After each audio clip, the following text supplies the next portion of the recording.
I was born to preach the gospel. I was born to preach the gospel. I was born to preach the gospel. And I sure do love my job. Yeah. I was born to preach the gospel. I was born to preach the gospel. I'm born to preach the gospel. And I sure do love my job. Yeah. Yes, I really love my job. I'm a disciple that makes disciples that makes disciples. Oh, I'm a disciple that makes disciples that makes disciples. I'm a disciple that makes disciples that makes disciples. Yes, I'm a disciple that makes disciples that makes disciples. I'm a disciple that makes disciples that makes disciples. I'm a disciple that makes disciples that makes disciples.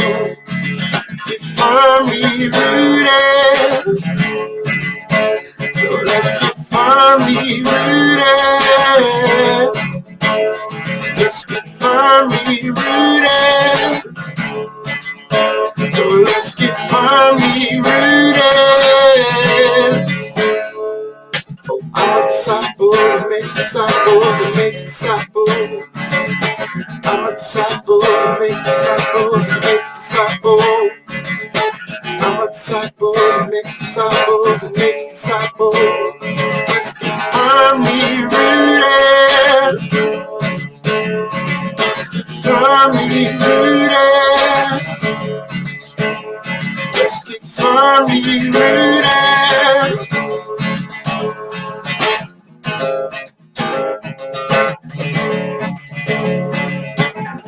Yeshua, Yeshua, Yeshua, Yeshua, Yeshua, Yeshua. I'm a disciple that makes disciples that makes disciples. We are disciples that make disciples that make disciples. We are disciples that make disciples that make disciples. We are disciples that make disciples that make disciples. Let's keep firmly rooted. Firmly rooted.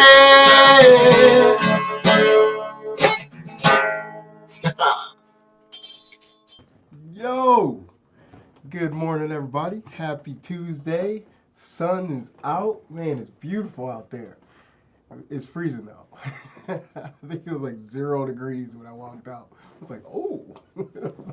But we survived. Made it to the office. Thanks for all the prayers last week. And so let's say hi to some folks. We're going to be in Mark chapter 6, 53 to 60, or to the end, 56. So you can go get those. I will pull it up on your screen after I say hi to some folks. But yeah, we got Pastor Tom in-house. We got Chuck B's online with us. Good morning, sir. Dr. Colleen. Trish is out there on X. Both of y'all are on X. Bert Reggiani. Good morning. Good morning, Ken Gooch. Good morning, Connie. Good morning. And Alice. Good to see you the other week. Yes, so glad to be feeling well. All right. Thank you. Let's pop this on the screen. I don't know.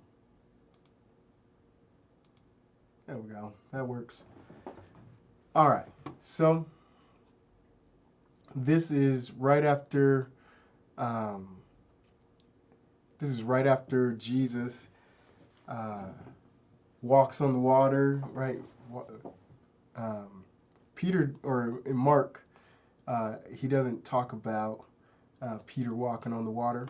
I don't think. Uh, but there's actually that's interesting because Mark was a disciple of Peter. Peter. And Peter's like, nah, don't put that in there. Yeah, Mark doesn't cover him walking out on the water. Yeah. um, so maybe it's just like, I don't know, Peter not wanting to like boast. Yeah, I walked on the water, you know. But anyways, after that, and then I love how John's description of it is just like, as soon as Jesus got on the boat, they were there. They're just like, they were immediately on the other side. Anyways, let's go to our passage. When Jesus had crossed over, they came to the land of, man, I practiced this. Gennesaret. Gennesaret. There we go. And,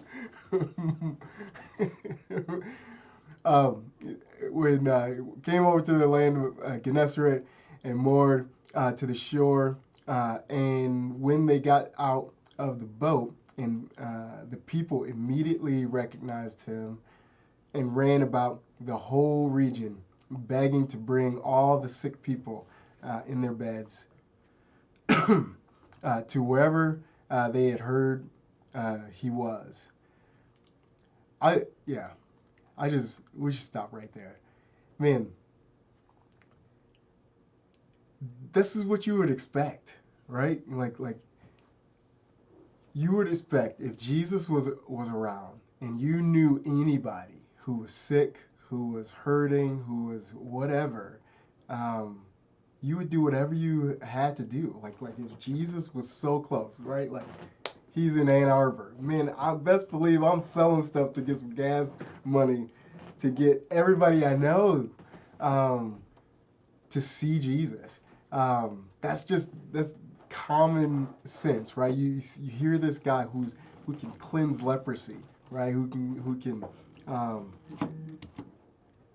all these things, and that's what's happening. Everybody, they're sending everybody running to him, and run out about the whole region, and whenever he came in a village, in a city, in cities or countrysides, they laid the sick in the marketplaces and implored him that they might touch even the fringe of his garment.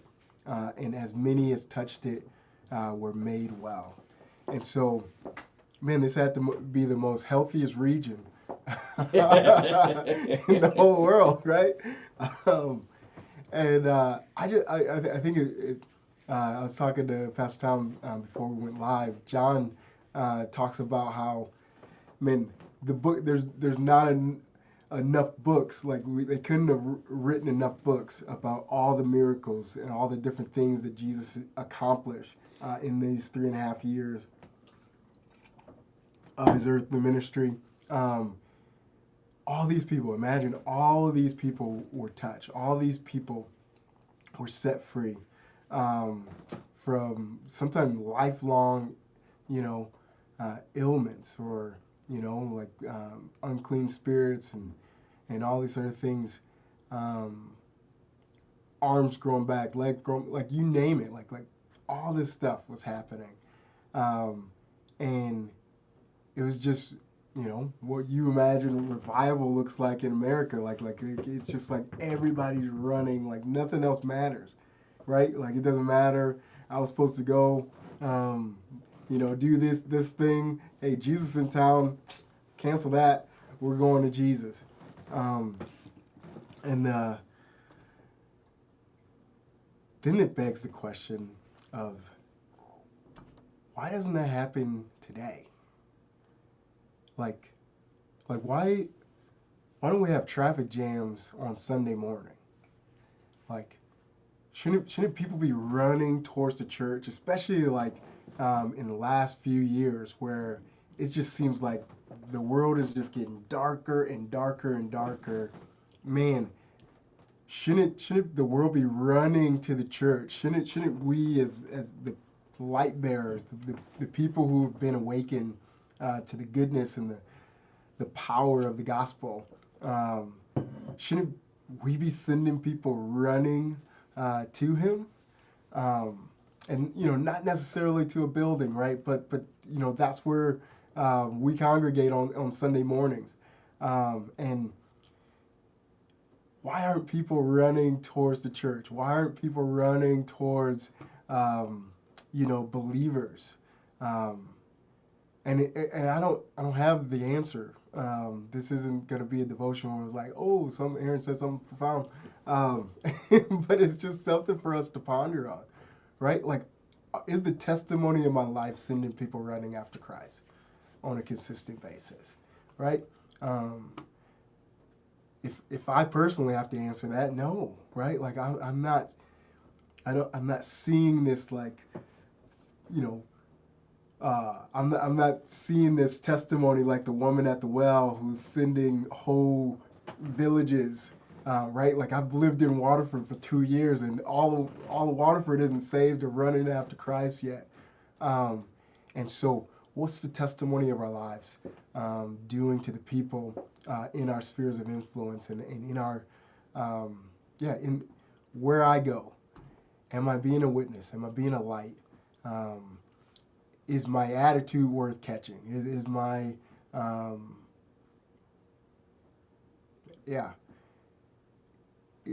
my beliefs manifested enough so that people can recognize, one, that I'm Christian, and that, two, that it's a benefit.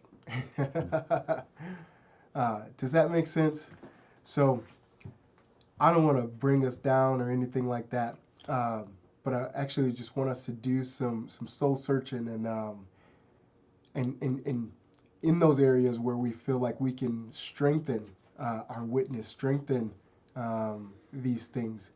Let's allow Christ to step in those areas, right? And build us up and grow us up. And so that we'll have a different testimony next year. Does that make sense? Y'all can't talk back. Hey, my parents popped on here. Good morning to you guys. So we will, that's it. I hope this was an encouragement to you.